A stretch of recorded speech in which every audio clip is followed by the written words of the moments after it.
La place actuelle de la femme dans notre humanité, en particulier en Occident, n'est pas un hasard. L'évolution de son statut est une véritable saga, faite de drames, de sacrifices, de combats. Mais les larmes font aussi place parfois aux cris de joie, au bonheur, aux victoires. C'est Laurence Pernoud qui résume le mieux cette aventure féminine en écrivant « L'ensemble de l'évolution de la femme fait penser à ces roues de la fortune, où on voit un personnage qui monte, qui triomphe quelque temps, puis amorce la descente pour retomber au plus bas. »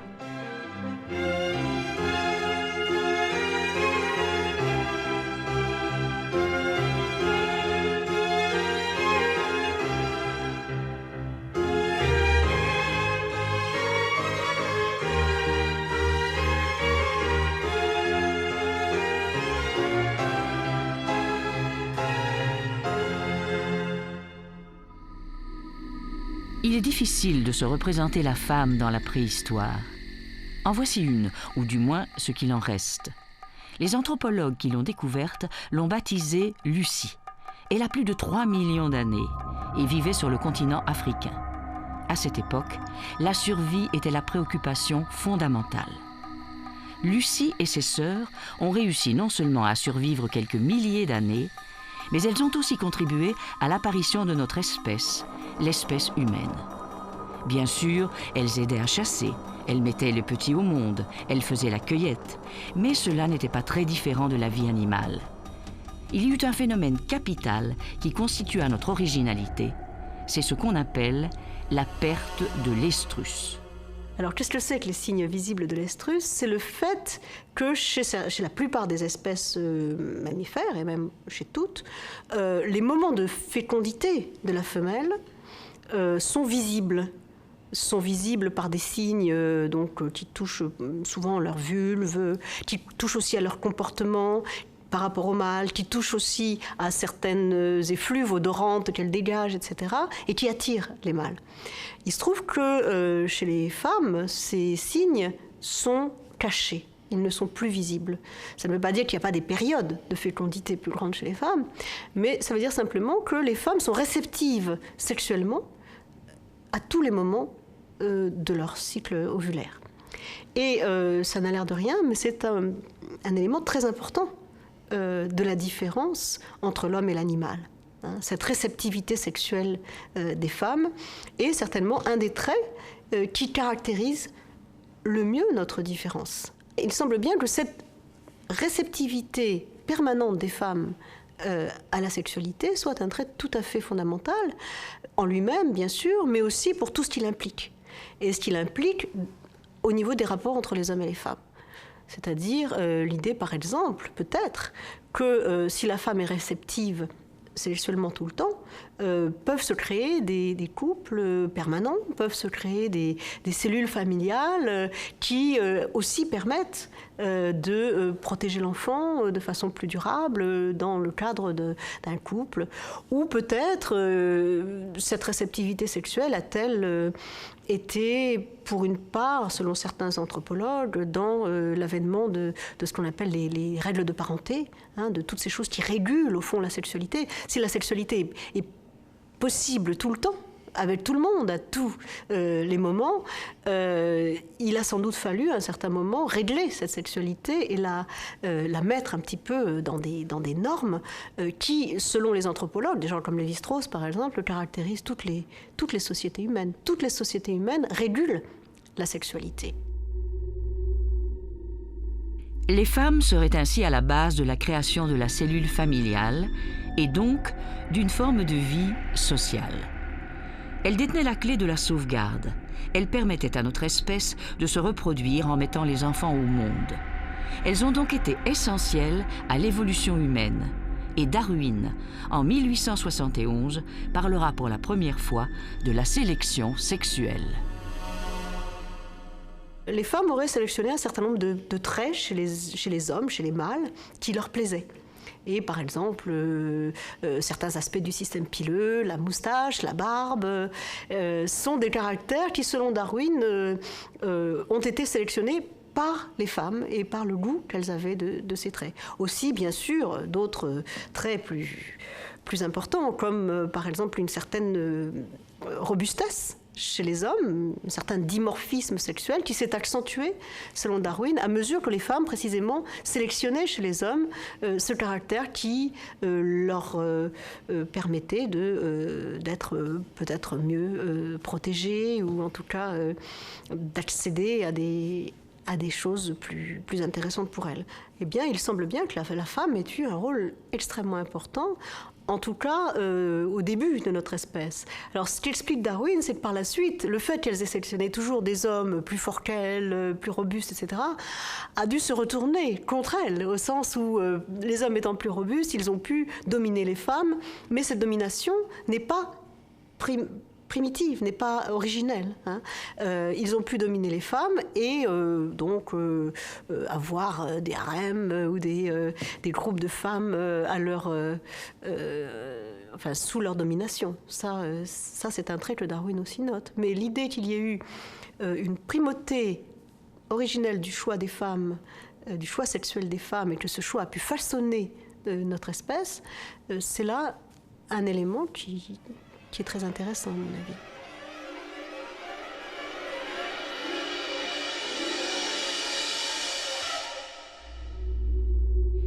La pensée, faite de réflexion, de déduction, n'est certainement pas absente. Les multiples représentations peintes ou sculptées l'attestent. Ce qui a retenu l'attention des scientifiques, ce sont ces petites statuettes préhistoriques retrouvées un peu partout, au sud de l'Angleterre, en Europe continentale et jusqu'en Sibérie.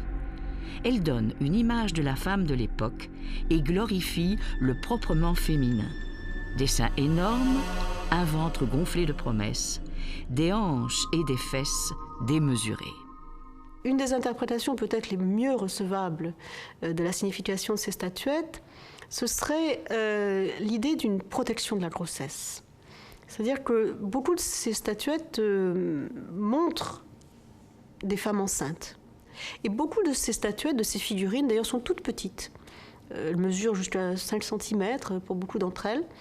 Et certaines ont soit un petit trou pour être suspendues, soit une sorte de pointe vers le bas qui permettait peut-être de les ficher en terre.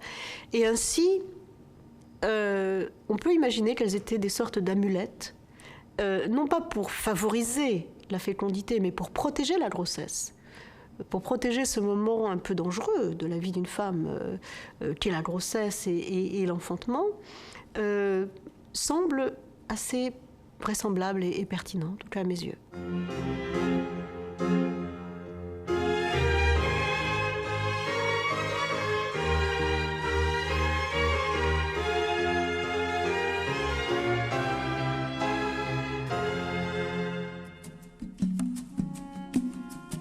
Cette représentation de la femme revêtirait-elle un caractère sacré propre à protéger la vie ?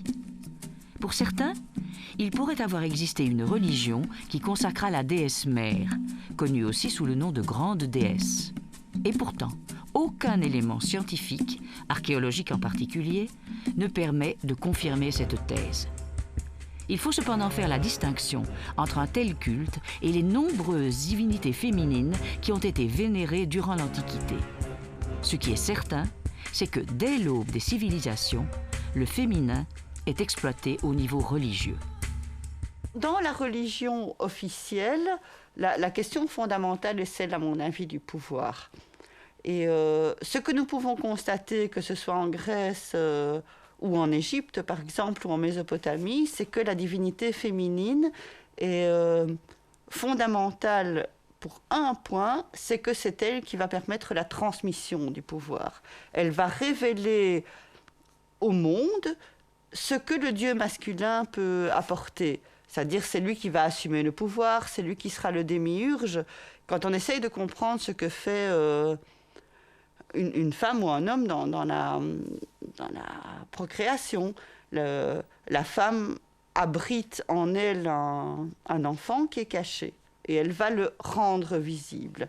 Et donc, dans les différentes religions que nous avons dans le bassin méditerranéen ancien, eh bien, la fonction de la divinité féminine, c'est de montrer au monde, dans le visible, ce qu'est cette divinité masculine, qui va, elle, créer, être active, tandis qu'elle sera juste quelqu'un, un élément qui va transmettre une visibilité au masculin. Et nous l'avons pour Ishtar en Mésopotamie, nous l'avons pour Isis en Égypte, nous l'avons pour des figures comme Gaïa en Grèce également. Et je crois que c'est ce qui nous permet de déterminer que ces constructions sont culturellement masculines et pas féminines. Il n'existe pas de production religieuse féminine propre dont nous ayons des traces dans l'Antiquité. Ainsi, dans les mythologies de l'Antiquité, on retrouve la symbolique de la domination de la femme par l'homme. Le dieu jugule ainsi la déesse, le masculin l'emporte sur le féminin. Durant cette période, certaines divinités n'en ont pas moins connu une belle notoriété. Une déesse en particulier est parvenue à traverser les siècles, se retrouvant même dans différentes civilisations. C'est la déesse Isis. La civilisation égyptienne a reçu un tel prestige, a été considérée comme tellement prestigieuse que ces divinités ont été importées dans le monde grec et dans le monde romain. Une divinité comme Isis qui est petit à petit devenue une divinité de type initiatique, ce qu'elle n'était peut-être pas, enfin probablement pas dans le monde égyptien ancien, lui a donné un prestige extraordinaire et une qualité extraordinaire. On n'en fera pas plus la grande déesse mère, mais ici, une déesse mère est une divinité initiatique dans le sens où elle remet au monde un nouveau fidèle, quelqu'un qui a une qualité nouvelle qu'il n'avait pas auparavant. Et c'est probablement ça qui a donné à notre Isis son succès. Les religions vont donc, dès l'Antiquité, assigner à l'homme et à la femme des places et des statuts bien précis dans la société. La femme déesse est la reproductrice féconde, la mère, et aussi, ne l'oublions pas, l'amante. L'homme Dieu détient le pouvoir, l'autorité et la connaissance.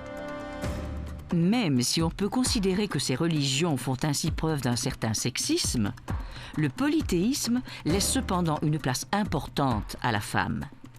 C'est avec l'arrivée des religions monothéistes que les choses vont bien changer.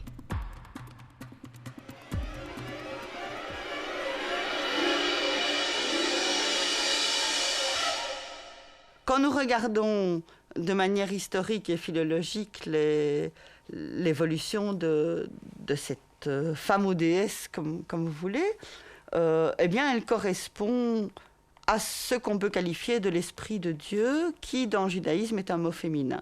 Alors, ce mot va passer en grec sous la forme d'un neutre, et puis en latin sous la forme d'un masculin. Et c'est d'abord de cette manière grammaticale, si on peut dire, que le féminin sera évacué du panthéon et du monde imaginaire de l'homme occidental, je pense. D'un autre côté, il y avait une volonté des pères de l'Église de faire ça. Marie, mère de Dieu, dans les textes des christianismes des origines et particulièrement dans la gnose, n'est pas seulement Marie, mère de Dieu, elle est aussi assimilée à l'autre Marie que vous connaissez bien, c'est Marie-Madeleine. Dans les textes, nous avons explicité et écrite l'idée que Marie était à la fois la mère, la sœur et la compagne du Fils de Dieu. Et donc, elle est introduite là, exactement comme l'étaient les divinités féminines dont je vous ai parlé, ces déesses mères, c'est-à-dire c'est elle qui va révéler dans le monde visible ce qu'est une divinité. Marie était l'héritière des déesses qui peuplaient l'Antiquité. Aurait-elle pu prétendre à une place plus importante dans la religion catholique? Ceci aurait peut-être pu améliorer l'image de la femme durant les siècles suivants. Et on sait bien, et les textes nous l'attestent, que les pères de l'Église ont crié contre cette idée que Marie aurait pu être, non pas le Verbe de Dieu, parce que ça, nous savons que c'est le Fils, mais au moins la voix de Dieu. Sa voix, sa phonée, comme on le dit en grec, c'est-à-dire féminine.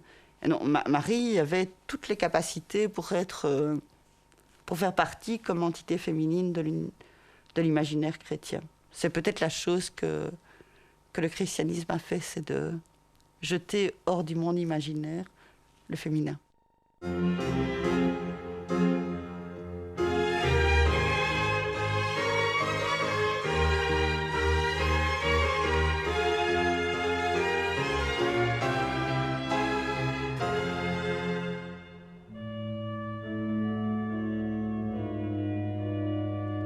La société médiévale est variée et fort hiérarchisée. La situation de la femme change en fonction de son statut social, aristocratie, milieu urbain ou rural. Ce qui caractérise cette période, c'est la forte implication du clergé catholique dans la société.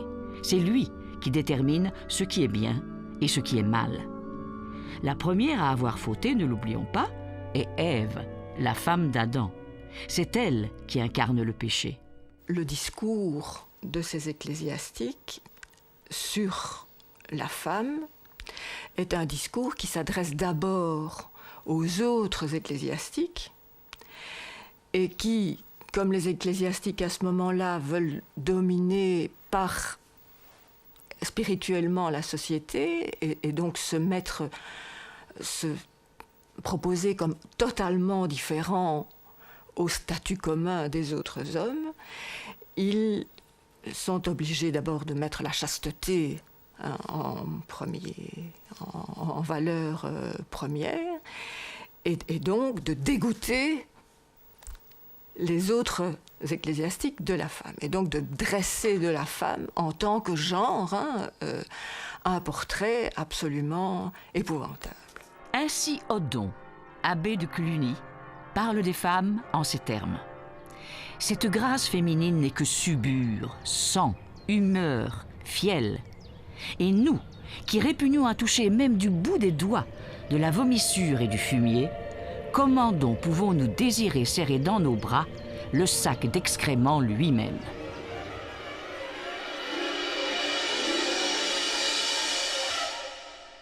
On lui dit la meilleure chose pour vous, c'est de rester vierge, mais ce n'est pas possible, donc vous devez être une épouse.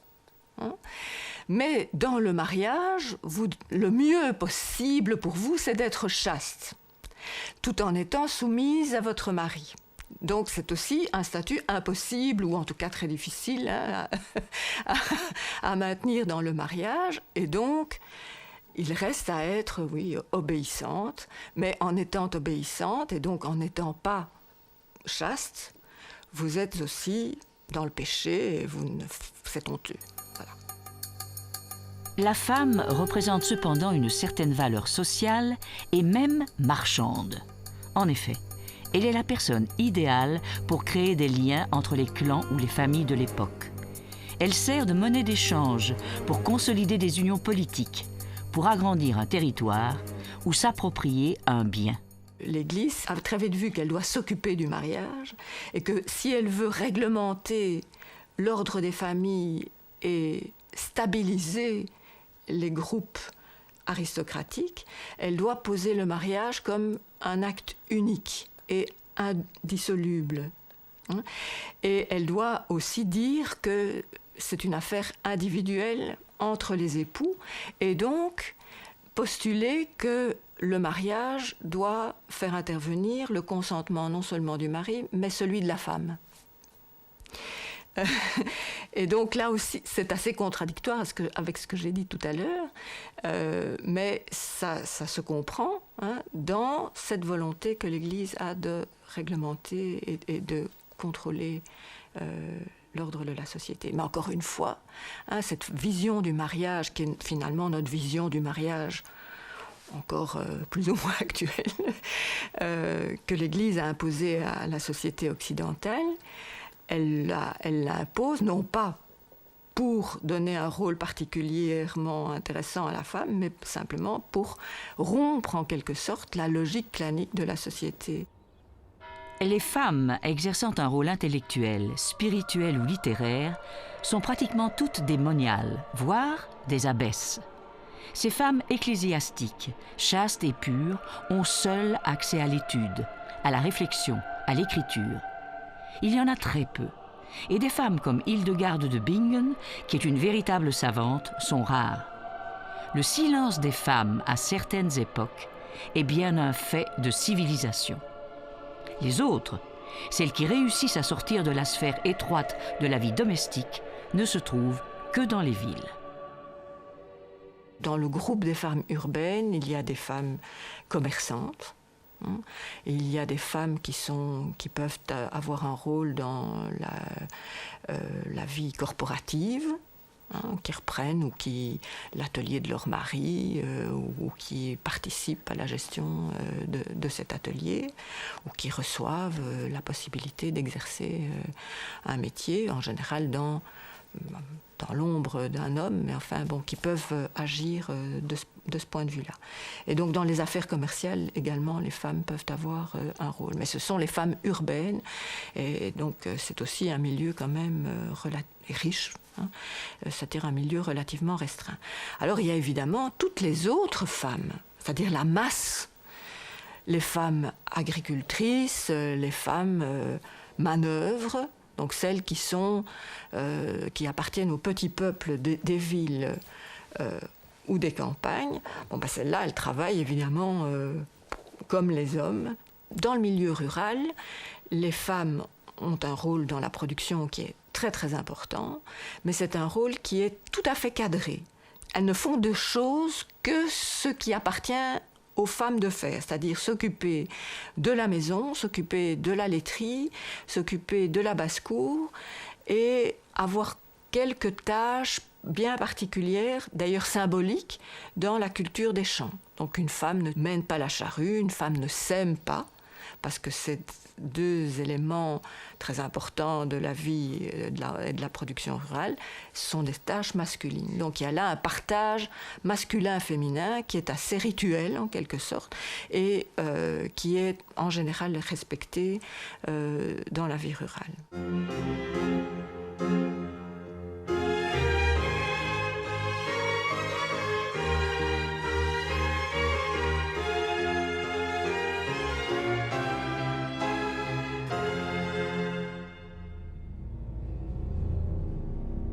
Aux alentours du premier millénaire, un vent de folie s'empare des âmes, et surtout des âmes bien pensantes. Dès le début du XIIIe siècle, la terrible Inquisition fait son apparition. Ce sont surtout les hérétiques des deux sexes qui sont persécutés. Mais c'est au XVe siècle que commencera la chasse aux sorcières. Le mal, c'est Satan qui subjugue les femmes.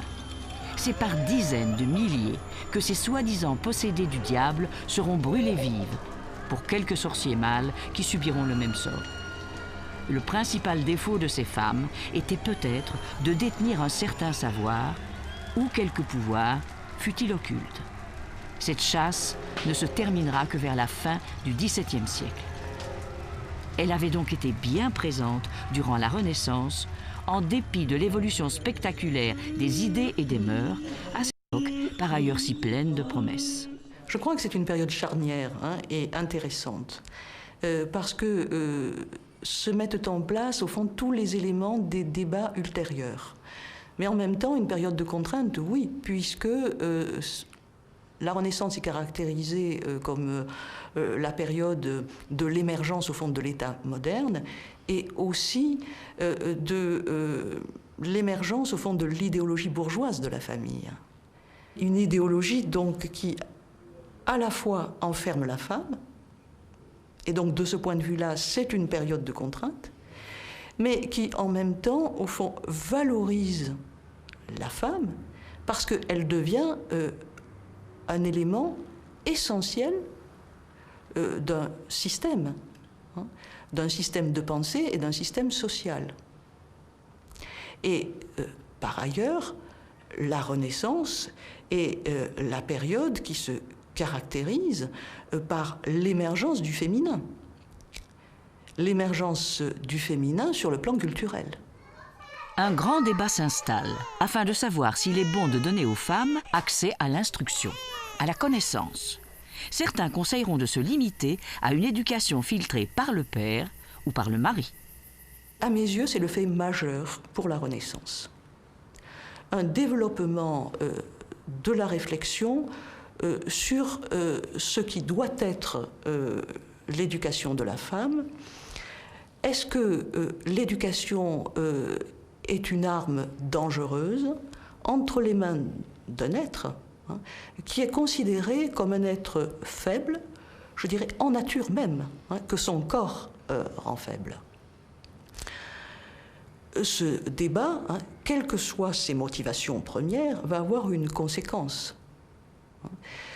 C'est de permettre, et ceci dans tous les niveaux, à tous les niveaux du corps social, eh bien, un développement de l'éducation des femmes et cette émergence de la femme, on va dire plus généralement, sur la scène culturelle, qu'il s'agisse de la scène littéraire, qu'il s'agisse de la scène artistique et finalement de tous les cercles savants, s'explique certainement par cette attention donnée, plus grande, donnée à cette question essentielle qui est celle de l'éducation des femmes.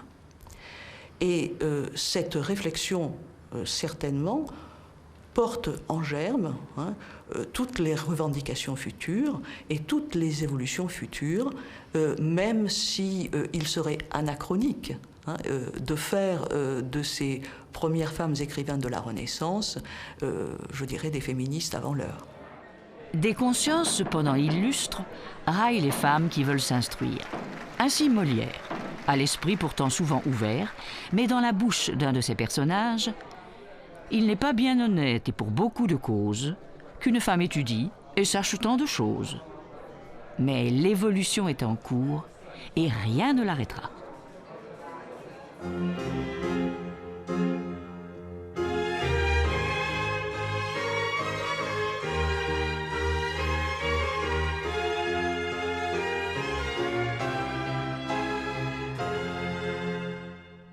Le siècle des Lumières verra apparaître dans les milieux aisés les salons. Ces lieux de rencontre et d'échange intellectuels sont mixtes. On y verra des femmes cultivées et même savantes, avec lesquelles il est agréable de disserter sur tous les sujets, religion, politique, sciences. Les femmes y sont tellement présentes que cela en irrite certains et explique peut-être ce qui se passera lors de la Révolution française. La Révolution de 1789 est une période de grands bouleversements pour tous. La remise en cause de l'ensemble de la société, pour le meilleur et pour le pire, sera parfois sanglante. La Révolution voit naître aussi un phénomène social nouveau, l'éveil de la conscience politique chez les femmes. Elles s'intéressent aux grands débats et veulent participer aux affaires publiques. Beaucoup de femmes, lorsque la Révolution a commencé, et dans tous les milieux, y compris des milieux nobles d'ailleurs, ont exprimé un immense espoir. Elles ont vraiment pensé que le régime nouveau qui s'installait allait apporter à tous plus de liberté et donc plus de bonheur. Et beaucoup d'entre elles ont fondé des clubs de citoyennes révolutionnaires dans lesquels elles commentaient les textes de l'Assemblée, elles écrivaient des pétitions, elles organisaient des collectes, elles demandaient surtout que l'on développât l'éducation pour les filles comme pour les garçons. Et il y a eu, dans les débuts de la Révolution, un immense espoir, un très très grand espoir, auquel énormément de femmes ont participé. Et tout au long des 10 années qu'a duré la Révolution, on trouve aussi des femmes dans les mouvements révolutionnaires, dans les révoltes, dans les pétitions, dans les mouvements pro-révolutionnaires et dans les mouvements contre-révolutionnaires. Et la fracture, à ce moment, se place dans l'année 1791. C'est l'option prise par les révolutionnaires de créer une église constitutionnelle qui doit remplacer l'Église ancienne, qui a marqué la plus grande fracture et qui a précipité un certain nombre de femmes qui, au départ, étaient pro-révolutionnaires dans la contre-révolution. Mais elles sont très très loin d'avoir été toutes dans un camp ou dans l'autre.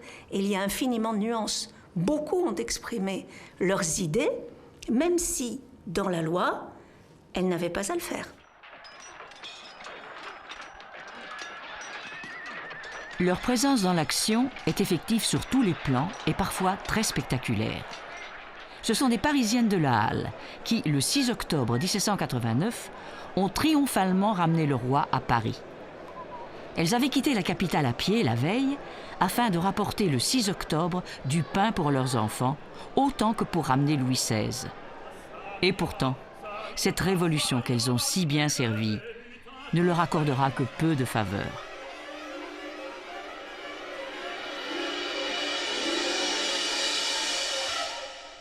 Les principes que l'on a énoncés sont des principes universalistes.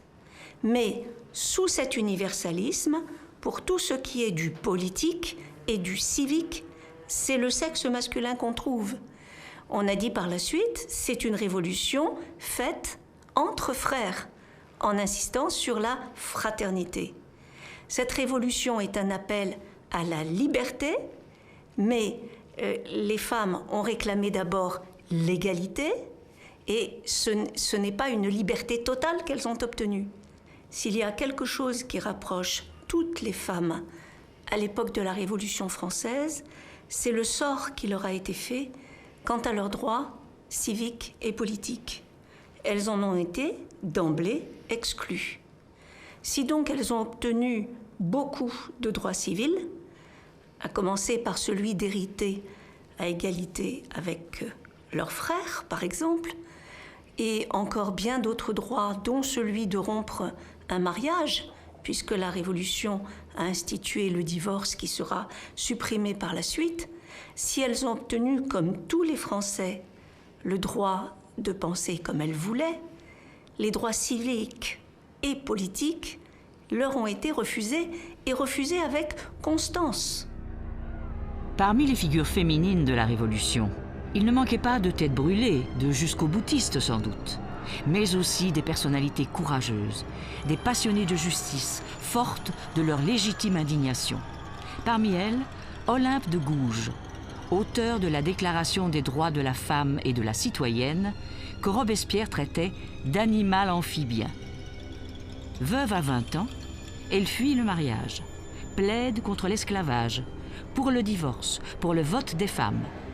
Elle a cru jusqu'au bout que les mots justes ont le pouvoir de changer le cours du monde et a fait, peut-être, preuve d'un idéalisme trop grand pour l'époque. Bien sûr, elle est utopiste, bien sûr, mais elle a été parfaitement consciente du caractère hasardeux, du caractère risqué des écrits qu'elle placardait. Et elle a presque écrit son testament avant l'heure. Elle savait qu'elle se mettait en danger, mais il y avait chez elle quelque chose de chevaleresque, il y avait chez elle quelque chose de puissamment idéaliste qui faisait qu'elle savait qu'elle n'obtiendrait pas ce qu'elle demandait, mais qu'elle pensait pouvoir entraîner par sa parole les autres, et en particulier les hommes. Et c'est ainsi que le texte qui l'a conduite à l'échafaud, Les 3 urnes, c'était un plaidoyer pour la fin de la terreur en organisant avant l'heure une sorte de référendum. Évidemment, c'était interdit par la loi et on s'est saisi de ce prétexte pour l'arrêter et plusieurs mois ensuite pour la guillotiner. Il est paradoxal de constater que 2 femmes, Marie-Antoinette, qui n'avait pas compris grand-chose, et Olympe de Gouges, qui avait compris beaucoup de choses, y ont toutes les 2 laissé leur tête.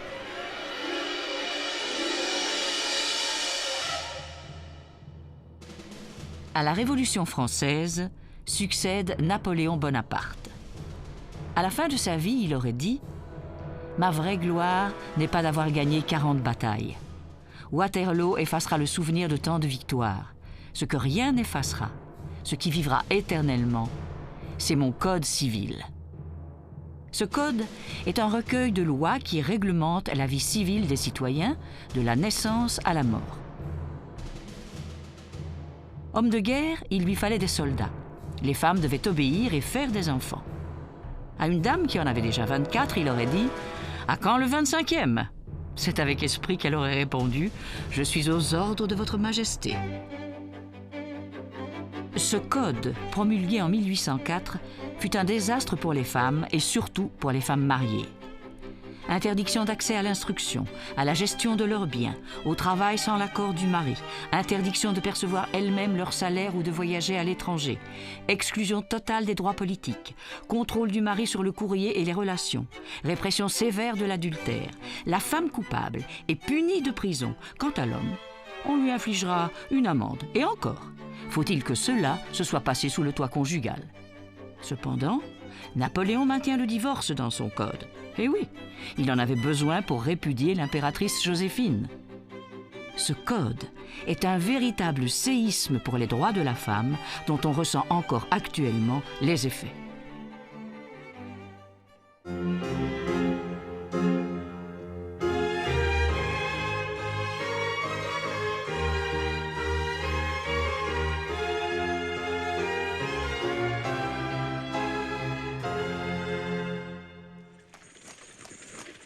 L'industrialisation du milieu du XIXe siècle engendrera de grands bouleversements.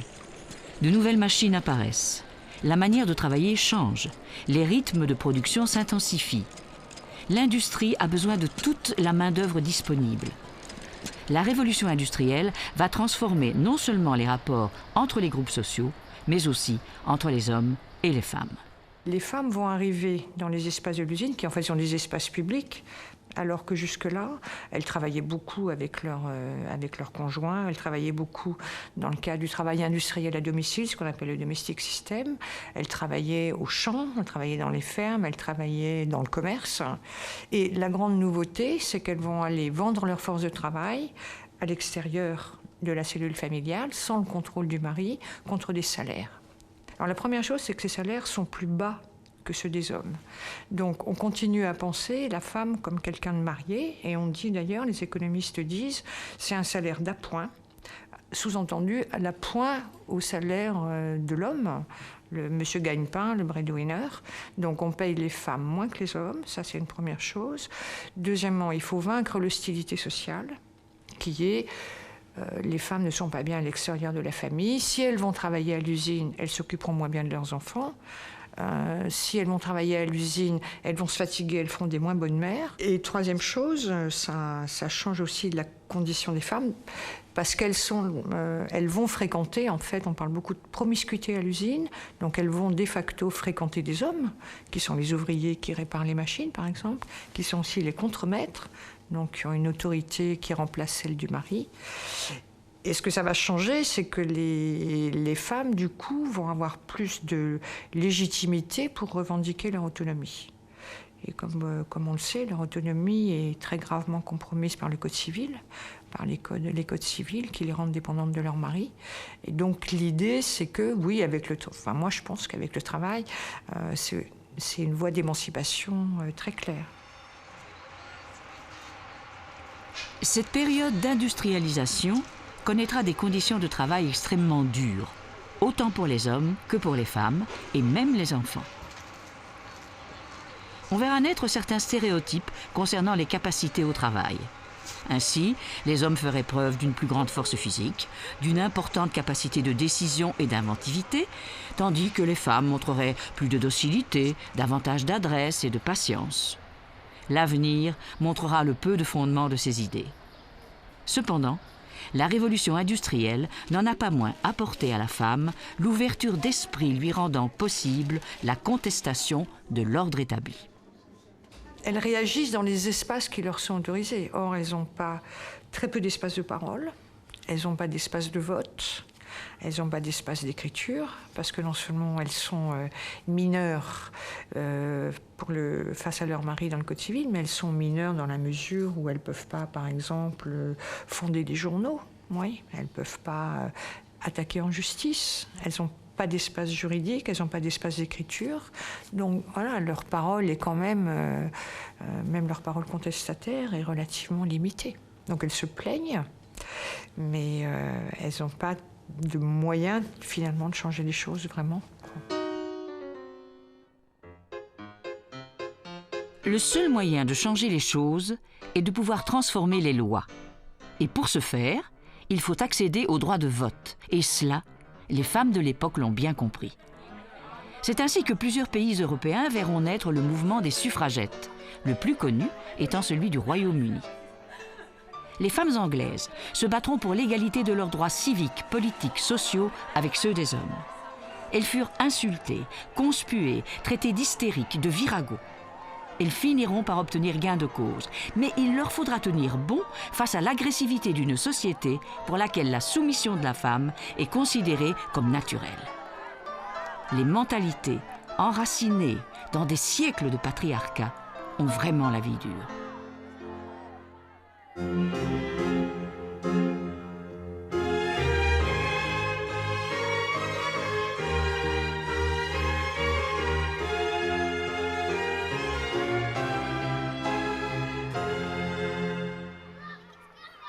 L'éducation, l'instruction est longtemps resté un domaine réservé aux garçons, barrant ainsi aux filles l'accès à des carrières autres qu'ancillaires, servantes, femmes de chambre, infirmières. Et la résistance masculine s'est longtemps obstinée, notamment à l'ouverture aux femmes des études universitaires. Les dictatures fascistes et nazies qui apparaissent durant la première moitié du XXe siècle et qui conduiront à la Deuxième Guerre mondiale ne favorisent pas vraiment l'évolution de l'autonomie de la femme. Pour l'anecdote, en France, en 1941, le maréchal Pétain inaugure des bâtiments universitaires à Montpellier.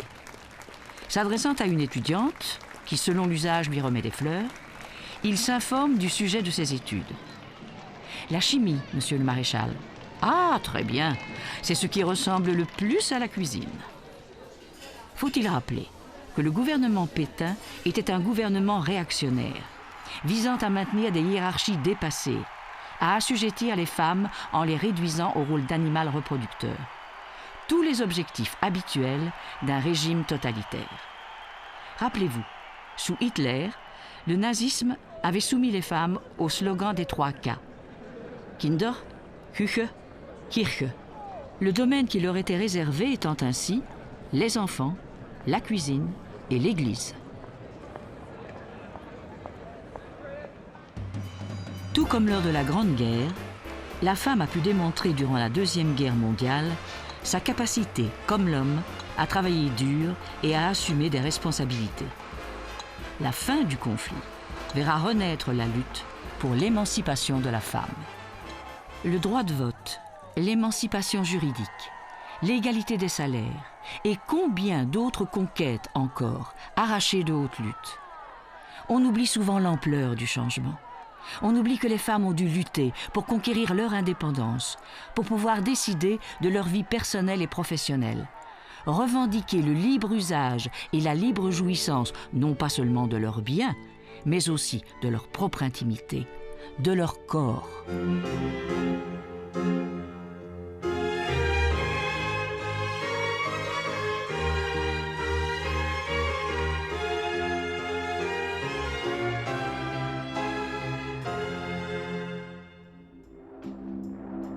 L'arrivée en 1960 de la pilule contraceptive va modifier considérablement la place de la femme dans la société occidentale. Ce moyen va offrir aux femmes la maîtrise de leur corps, supprimer l'angoisse d'une maternité non souhaitée et donner aussi une arme efficace contre la démographie galopante dans certains pays.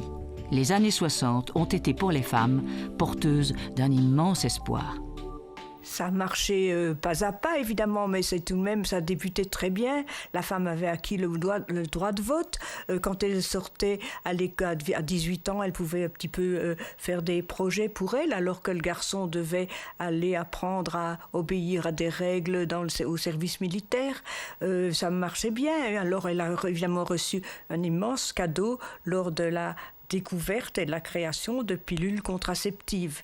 Comme cela l'incitait à aller demander conseil aux gynécologues, elle en profitait aussi en réalité pour recevoir un dépistage du cancer du col de la matrice, ce qui était un avantage supplémentaire. Un peu plus tard encore, on va faire des mammotests pour dépister le cancer du sein, alors que chez l'homme, les cancers sont beaucoup plus cachés et peu détectés, comme le cancer du poumon, le cancer de la prostate.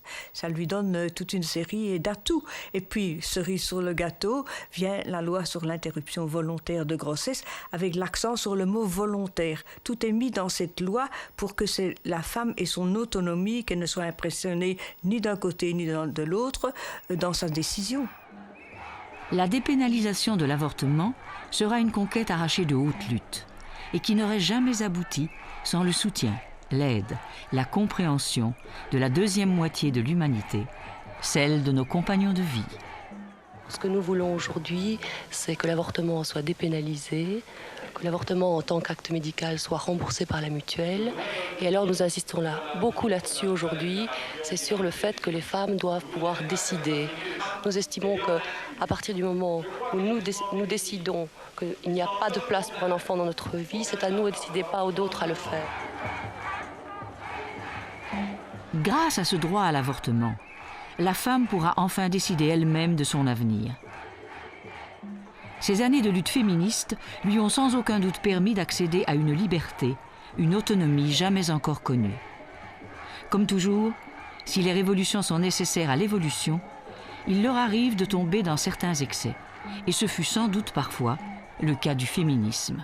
C'est vraiment comme si le système s'emballait. C'est pour ça que quand un coup dur comme le sida survient, j'ai l'air de toujours y revenir, mais c'est tout de même... tout le monde est étonné, quoi. Ça n'était plus possible. La médecine, notamment, et le droit allaient protéger la femme de plus en plus. Et puis voilà que la nature nous joue un mauvais tour. Mais dans l'ensemble, la responsabilisation de la femme, là, qui est plutôt bien dans sa peau, qui est moins dépendante de l'homme qu'elle l'était avant, ça me paraît certain. Les prises de décision se prennent tout de même plus à deux dans des couples maintenant, y compris combien d'enfants on veut. Les révolutions sont souvent difficiles à digérer. Les changements qu'elles apportent doivent trouver leur place. Les mentalités doivent s'adapter et surtout changer. Ainsi, l'actuelle incidence du divorce doit faire réfléchir aux faiblesses de l'institution du mariage telle qu'elle est actuellement pensée et vécue.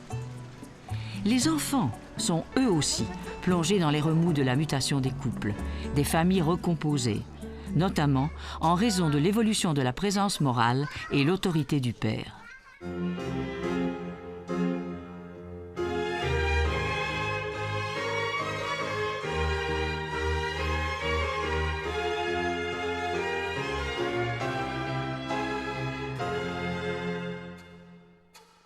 Tout est loin d'être gagné, et de nombreux combats sont encore à mener pour le respect de la femme et de son intégrité. De nos jours, selon l'Organisation mondiale de la santé, 3 femmes sur 5 sont battues, violées, humiliées, mutilées. La violence contre les femmes est la violation la plus répandue en matière de droits humains. Les femmes racontent l'histoire de 3 jours et 3 nuits de terreur. Elles ont été enfermées dans 3 maisons du village. Les militaires les ont obligées à les servir, à tuer leurs animaux et à cuisiner pour eux. Pendant la nuit, ils emmenaient les femmes et les violaient. Cela s'est passé il n'y a pas si longtemps, à environ 1000 km de chez vous. Reliquat des temps ancestraux, les femmes servent trop souvent à assouvir la vengeance des armées en campagne.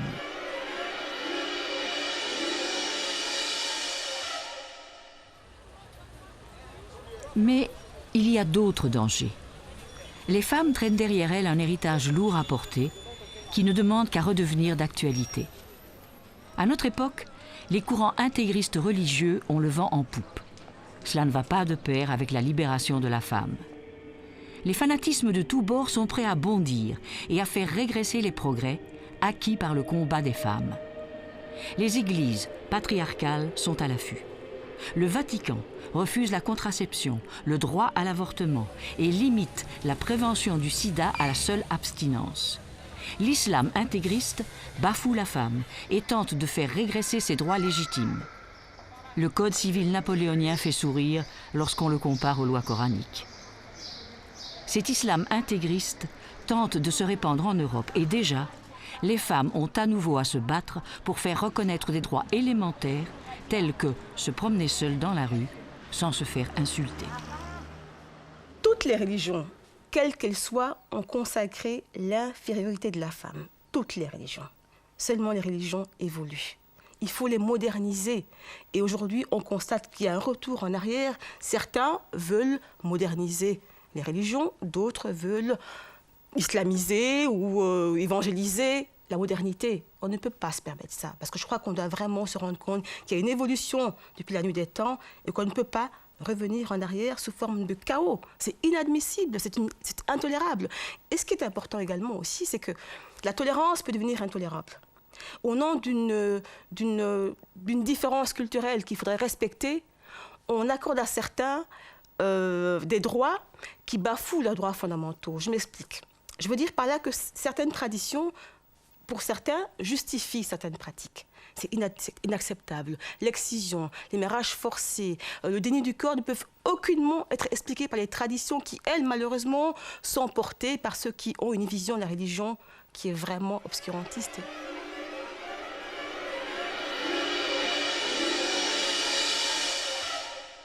Il y a une remise en question de la mixité. Mixité sociale, ça on le sait bien, mais mixité de genre, mixité entre les garçons et les filles. D'un côté, cette mixité est mise en question dans les écoles, dans les hôpitaux, dans les piscines. Les profs aujourd'hui dans les écoles témoignent de la difficulté qu'ils ont aujourd'hui à emmener certaines filles au cours de gymnastique, parce qu'elles risquent d'y côtoyer des garçons, au cours de biologie, parce qu'on parle de sexualité, mais également au cours de natation, où on demande qu'il y ait des horaires différenciés pour les garçons et pour les filles. Et dès qu'on cloisonne les sociétés, les sexes, on revient forcément en arrière. Et qu'est-ce qui se passe actuellement? C'est que les acquis des féministes, les droits fondamentaux qui ont été arrachés, sont en train d'être grignotés. Tout serait-il à refaire? C'est leur passé, leur histoire qui conditionne le sort des femmes. Pour tenter de conserver les acquis, il leur faudra sans cesse se battre, même si, sans conteste, certaines mentalités ont changé. Rien n'est définitif. Et chaque fois qu'il y a une crise, les femmes en payent les frais. Chaque fois qu'il y a une montée des obscurantismes, des extrémismes, les femmes en payent les frais. Malheureusement, la conjoncture actuelle est très, très, très néfaste et forcément, les femmes sont les premières victimes. On espère sincèrement que demain, les choses iront mieux, mais elles n'iront pas mieux toutes seules.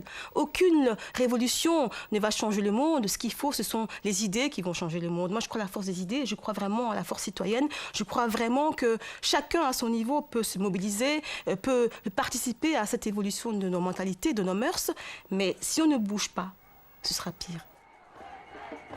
Il ne faut pas oublier que la mondialisation, ce mélange des cultures qui se met en place, constitue une prochaine étape qui doit s'opérer de manière bilatérale, symétrique, dans le respect de chacun et de chacune, avec la volonté, partagée par tous, d'évolution et d'amélioration des situations. Ce difficile point d'équilibre est certes l'affaire de chacun, mais sera peut-être une des clés d'un avenir meilleur. Ce qui est certain, c'est que la roue de la fortune n'est pas près de s'arrêter de tourner.